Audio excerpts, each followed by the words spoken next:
দর্শক আমন্ত্রণ যমুনা ডেস্কে শুরুতে জানাচ্ছি শিরোনামগুলো।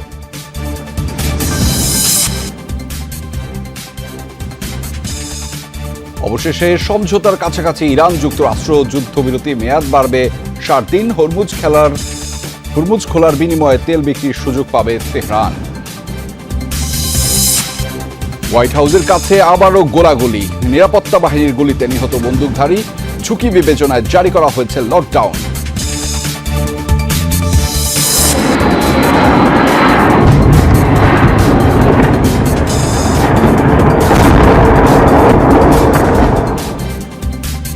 হাইপারসনিক ওরেশনিক ক্ষেপণাস্ত্র দিয়ে ইউক্রেনে তাণ্ডব চালালো রাশিয়া। কিয়েভের 50টি স্থানে প্রায় 100 মিসাইল নিক্ষেপ।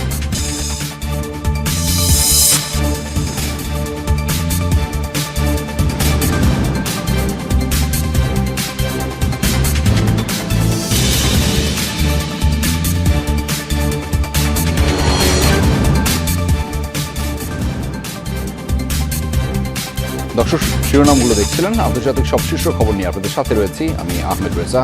এবার জানাচ্ছি বিস্তারিত। দীর্ঘদিন দর কষাকষির পর অবশেষে সমঝোতার দ্বার প্রান্তে যুক্তরাষ্ট্র, ইরান।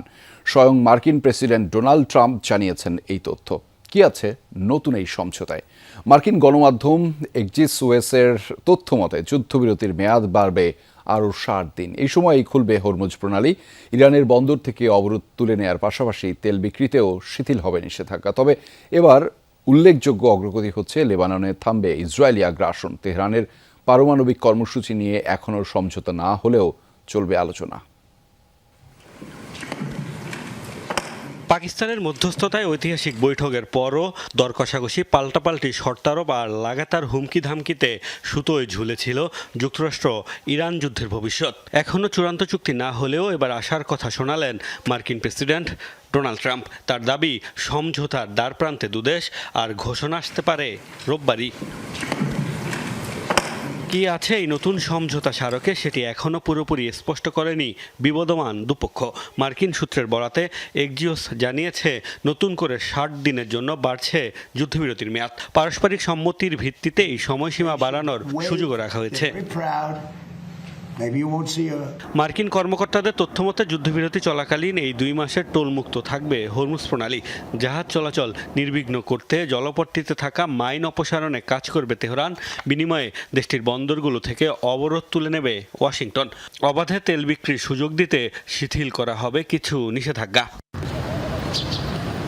বলা হচ্ছে, ইরান অবিলম্বে তহবিল ছাড় ও স্থায়ীভাবে নিষেধাজ্ঞা প্রত্যাহারের দাবি জানালেও সিদ্ধান্ত নেয়নি যুক্তরাষ্ট্র। চূড়ান্ত চুক্তি হলে এসব সুবিধা দেয়া হবে বলে জানানো হয়েছে ওয়াশিংটনের পক্ষ থেকে। খসড়া এই সমঝোতা স্মারকে ইউরেনিয়াম সমৃদ্ধকরণ কর্মসূচি স্থগিত করা ও উচ্চ সমৃদ্ধ ইউরেনিয়ামের মজুদ অপসারণের বিষয়ে আলোচনার প্রতিশ্রুতি দিয়েছে ইরান। এ বিষয়ে কী ধরনের ছাড় দিতে ইচ্ছুক তেহরান, মৌখিকভাবে সেটিও তুলে ধরেছে দেশটি। ইরান যুদ্ধের জন্য মধ্যপ্রাচ্যে যে ব্যাপক সামরিক উপস্থিতি বাড়িয়েছিল যুক্তরাষ্ট্র, আপাতত তারা মধ্যপ্রাচ্যেই অবস্থান করবেন। চূড়ান্ত চুক্তি হওয়ার পর প্রত্যাহার করা হবে তাদের। আলোচনার শুরু থেকেই স্থায়ী চুক্তিতে লেবাননে ইসরায়েলি আগ্রাসন বন্ধের দাবি জানিয়ে আসছে ইরান। নতুন খসড়ায় তাদের দাবি মেনে নেওয়া হয়েছে বলেও জানিয়েছে মার্কিন সূত্র। হিজবুল্লাহর হামলা না চালালে ইসরায়েলি হামলা বন্ধের প্রতিশ্রুতি দেওয়া হয়েছে। এর মধ্যে ভার্চুয়াল কনফারেন্সের মাধ্যমে মধ্যস্থতায় যুক্ত থাকা সংযুক্ত আরব আমিরাত, সৌদি আরব, কাতার, মিশর, তুরস্ক ও পাকিস্তানের সাথে সমঝোতা স্মারক নিয়ে আলোচনা করেছেন ট্রাম্প। তারাও এতে সম্মতি দিয়েছে বলে দাবি করা হয়েছে প্রতিবেদনে। এদিকে মার্কিন কর্মকর্তাদের দাবি, সমঝোতার শর্ত নিয়ে এরই মধ্যে উদ্বেগ প্রকাশ করেছেন ইসরায়েলি প্রধানমন্ত্রী Benjamin Netanyahu. Mostafa Mahmud, Jamuna news. ইরানের সাথে শান্তি আলোচনায় সফলতার জন্য মার্কিন প্রেসিডেন্টকে ধন্যবাদ জানিয়েছেন মধ্যস্থতাকারী পাকিস্তানের প্রধানমন্ত্রী শেহবাজ শরীফ। সামাজিক যোগাযোগ মাধ্যমে এক্সে কৃতজ্ঞতা জানিয়ে পোস্ট করেন পাক প্রধানমন্ত্রী। সৌদি আরব, কাতার, তুরস্ক, মিশর, সংযুক্ত আরব আমিরাত, জর্ডান ও পাকিস্তানের প্রতিনিধিদের সাথে ফলপ্রসূ ফোনালাপের মাধ্যমে সমঝোতার চেষ্টার জন্য ট্রাম্পকে ধন্যবাদ এবং অভিনন্দন জানিয়েছেন শেহবাজ।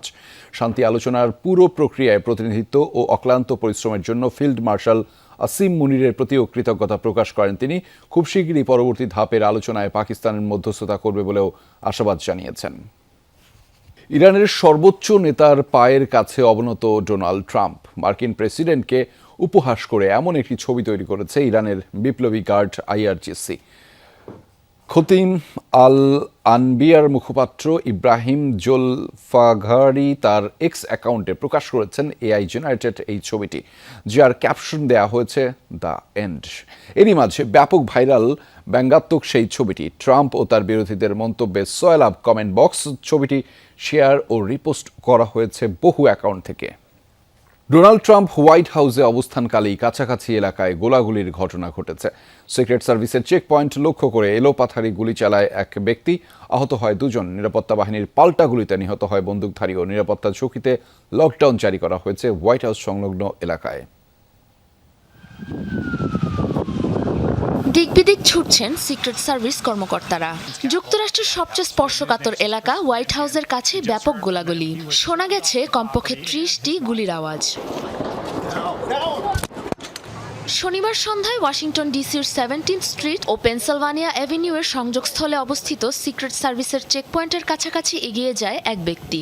আচরণ সন্দেহজনক মনে হওয়ায় তাকে কাছে যেতে নিষেধ করা মাত্রই আচমকা বন্দুক বের করে ব্যাগ থেকে এলোপাতারি গুলি চালায় চেকপয়েন্টের দিকে। পাল্টা গুলি চালায় নিরাপত্তা বাহিনীর সদস্যরাও। আহত অবস্থায় হাসপাতালে নেওয়ার পর মৃত্যু হয় হামলাকারীর। সিক্রেট সার্ভিস জানিয়েছে সন্দেহভাজনের নাম নাসির বেস্ট। এর আগে 2025 সালেও একবার হোয়াইট হাউসে ঢোকার চেষ্টা করে গ্রেফতার হয় সে। ওই সময় তাকে মানসিক ভারসাম্যহীন চিহ্নিত করে নিরাময় কেন্দ্রে পাঠানোর পাশাপাশি তার বিরুদ্ধে একটি স্টে অ্যাওয়ে অর্ডারও ইস্যু করেছিল আদালত। গোলাগুলির সময় হোয়াইট হাউসের ভেতরেই অবস্থান করছিলেন মার্কিন প্রেসিডেন্ট ডোনাল্ড ট্রাম্প। নিরাপত্তা শঙ্কায় তাৎক্ষণিকভাবে পুরো এলাকায় জারি করা হয় জরুরি লকডাউন। হোয়াইট হাউসে কর্মরত সাংবাদিকদের দ্রুত নিরাপদ স্থানে সরিয়ে নিয়ে যায় নিরাপত্তা কর্মীরা। আমরা খুবই ভীতিকর এক সময়ে বাস করছি। সব সময়ই কিছু না কিছু একটা সহিংসতার ঘটনা লেগেই আছে। কড়া নিরাপত্তার ফাঁকফোকর গলে পথ খুঁজেই নিচ্ছে সন্ত্রাসীরা। সবার সাথে সবসময় যে একমত হতেই হবে এমন কোনো কথা নেই, কিন্তু তার জবাব কখনোই সহিংসতা হতে পারে না। বাক স্বাধীনতার খাতিরে হলেও আমাদের সবার দৃষ্টিভঙ্গির প্রতি সম্মান রাখা উচিত। দ্রুততম সময়ে পরিস্থিতি সামাল দেওয়ায় সিক্রেট সার্ভিস সদস্যদের প্রতি কৃতজ্ঞতা জানিয়েছেন মার্কিন president Donald Trump. White house correspondents অ্যাসোসিয়েশনের ডিনার পার্টিতে হামলার ঠিক এক মাসের মাথায় আবারও ঘটল এমন সহিংসতার ঘটনা। সাবরিনা নুসরাত, যমুনা নিউজ। লাইভ চলাকালে হঠাৎ গোলাগুলি, আতঙ্কে দিশেহারা সাংবাদিক লুকালেন টেবিলের নিচে। শনিবার যুক্তরাষ্ট্রের হোয়াইট হাউসে গোলাগুলির সময় এমন পরিস্থিতিতে পড়েন মার্কিন গণমাধ্যম এবিসি নিউজের সিনিয়র করেসপন্ডেন্ট সেলিনা ওয়াং। মার্কিন প্রেসিডেন্টের বাসভবন ও কার্যালয়ের সামনে থেকে লাইভে কথা বলছিলেন তিনি। গুলির শব্দ পেয়ে চমকে ওঠেন তিনি। কয়েক সেকেন্ডের মধ্যে আশ্রয় নেন টেবিলের নিচে। আতঙ্কিত হয়ে পড়েন তার সহকর্মীরাও। নিজেদের উদ্ধারের অনুরোধ জানান তারা। পরে পুরো ফুটেজটি প্রকাশ করেছে এবিসি নিউজ। এরই মাঝে সামাজিক যোগাযোগ মাধ্যমে ভাইরাল ভিডিওটি। ভেনেজুয়েলায় সামরিক মহড়া করেছে যুক্তরাষ্ট্রের সামরিক বাহিনী। শনিবার রাজধানী কারাকাসে অনুষ্ঠিত হয় এই মিলিটারি এক্সারসাইজ, যা ভেনেজুয়েলায় হামলা চালিয়ে সাবেক প্রেসিডেন্ট নিকোলাস মাদুরোকে তুলে নিয়ে যাওয়ার পর এই প্রথম। মহড়াটিতে অংশ নেয় মার্কিন নৌবাহিনীর 2টি অসপ্রে টিল্ট রোটর এয়ারক্রাফট ও সেনা সদস্যরা। যোগ দেন যুক্তরাষ্ট্রের সাউদার্ন কমান্ডের কমান্ডার জেনারেল ফ্রান্সিস। মূলত জরুরি কিংবা দুর্যোগকালীন পরিস্থিতিতে উদ্ধার অভিযানের মহড়া করেছে মার্কিন বাহিনী। ছাত্রাবাসে হামলার জবাব দিতে হাইপারসনিক ও ওরেশনিক ক্ষেপণাস্ত্র দিয়ে ইউক্রেন জুড়ে তাণ্ডব চালালো রাশিয়া। রোববার ভোর পর্যন্ত চলে ভয়াবহ এই হামলা। টার্গেট করা হয় কিয়েভের অন্তত 50টি স্থান। পুরো রাজধানী লক্ষ্য করে একযোগে প্রায় 100 মিসাইল ছোড়ে রুশ বাহিনী, যাতে রীতিমতো ধ্বংসস্তূপে পরিণত হয়েছে বিভিন্ন এলাকা। এখন পর্যন্ত 4 জনের মরদেহ উদ্ধার করা হয়েছে। আহত রয়েছেন অর্ধশতাধিক।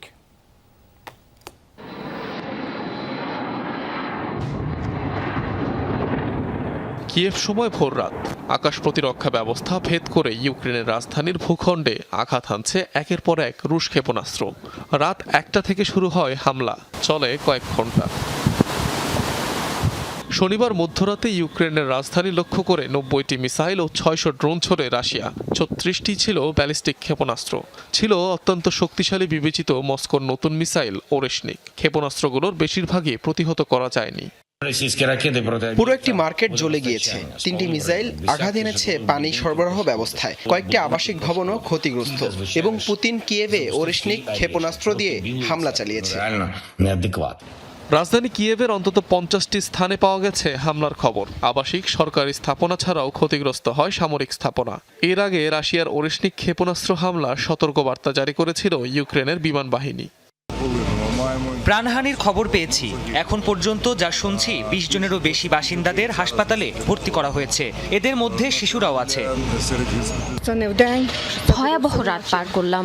এই যুদ্ধে আগে কখনো এমন রাত কাটায়নি। সৌভাগ্যবশত আঘাত পাইনি। রুশ বহরে নতুন যুক্ত হওয়া ওরেশনিক একটি মাঝারি পাল্লার হাইপারসনিক মিসাইল, যা শব্দের চেয়ে 10 গুণ বেশি গতিতে ছুটতে পারে। প্রচলিত আকাশ প্রতিরক্ষার ক্ষেত্রে এই ধরনের মিসাইল আটকানো প্রায় অসম্ভব। ওরেশনিক 6টি ওয়ারহেড সহ পারমাণবিক অস্ত্র বহনেও সক্ষম। বিনা মাথায় অতিক্রম করতে পারে 3000 কিলোমিটার পর্যন্ত। বিশ্বের আর কোনো দেশের কাছে এমন ক্ষেপণাস্ত্র নেই বলে দাবি করেছিল মস্কো। গেল নভেম্বরে ইউক্রেনে প্রথমবারের মতো ব্যবহার করা হয় মিসাইলটি। অনিক রহমান, যমুনা নিউজ। পাকিস্তানের বেলুচিস্তানের সেনা সদস্যদের বহনকারী একটি শাটল ট্রেনে আত্মঘাতী বোমা হামলার ঘটনা ঘটেছে। বেসামরিক যাত্রীসহ কমপক্ষে 28 জন নিহত হয়েছে এই ঘটনায়। আহত হয়েছেন আরও অন্তত 90 জন। আশপাশের কয়েকটি হাসপাতালে জরুরি অবস্থা ঘোষণা করেছে এবং তাদের চিকিৎসার ব্যবস্থা করেছে স্থানীয় প্রশাসন। বিবৃতি প্রকাশ করে হামলার দায় দিয়েছে দেশটির বিচ্ছিন্নতাবাদী সংগঠন বিএলএ। প্রাথমিক তদন্তের পর পুলিশ বলছে বিস্ফোরক বোঝাই গাড়ি নিয়ে ট্রেনটিকে ধাক্কা দিয়েছিল হামলাকারী। কোয়েটা ক্যান্টনমেন্ট এলাকা থেকে রেল স্টেশনের দিকে যাচ্ছিল এই শাটল ট্রেন। পথিমধ্যে হঠাৎ বিস্ফোরণে কেঁপে ওঠে পুরো এলাকা। ইঞ্জিন সহ ট্রেনের 3টি বগি লাইনচ্যুত হয়। উল্টে যায় আরও 2টি বগি। স্থানীয় সময় সকাল 8টা নাগাদ পাকিস্তানের বেলুচিস্তান প্রদেশের কোয়েটা শহরে এ ঘটনা হয়। বিস্ফোরণের ধাক্কা এতটাই প্রবল ছিল যে আশপাশের একাধিক ঘরবাড়ি ও বেশ কয়েকটি যানবাহন ব্যাপক ক্ষতিগ্রস্ত হয়। হতাহত হন অনেকেই। দ্রুত ঘটনাস্থলে পৌঁছান নিরাপত্তা বাহিনী আর ফায়ার সার্ভিসের সদস্যরা। ঘোষণা করা হয় জরুরি অবস্থা।